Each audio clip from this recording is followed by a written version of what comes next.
চেনা সায়রের মাঝে সে কথা যাও বইলা। মাত্র ১২ বছর বয়সে গানের দলে অংশগ্রহণ করায় পরিবার থেকে আলাদা করে দেয় হাবিবুর রহমান হাবিবকে। শৈশবের হাবিবুর ১৯৮০ সালে ইট পাথরের শহর রাজধানী ছেড়ে চলে আসেন রংপুরে, যোগ দেন গানের দলে। সুমধুর কণ্ঠের এই শিল্পী হিসেবে হাবিবুর রহমান হাবিব আলোড়ন সৃষ্টি করেছেন পুরো দেশ জুড়ে। বাংলাদেশের বিখ্যাত অন্যান্য শিল্পীদের মতো নায়েব বাগাম তুইলা গান গেয়ে ভাইরাল রংপুরের এই কণ্ঠশিল্পী। তবে গান গাওয়াটা তার জন্য এতটা সহজ ছিল না। স্বপ্নহীন চোখে পরিবার হারা জন্মস্থান ঢাকা ছেড়ে গানকে ভালোবেসে পাড়ি জমান রংপুরে।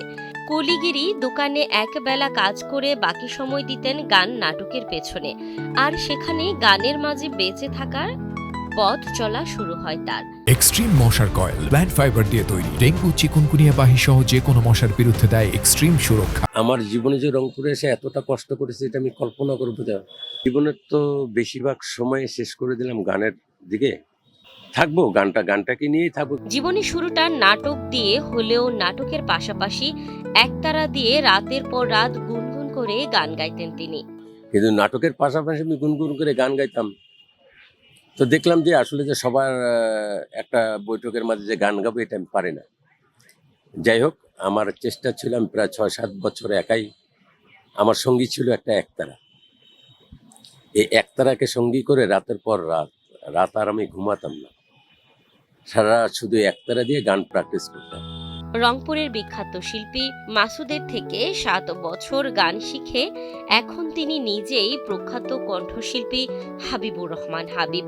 পরিচিতি পেয়েছেন ঢাকার কণ্ঠশিল্পী হাবিব নামে।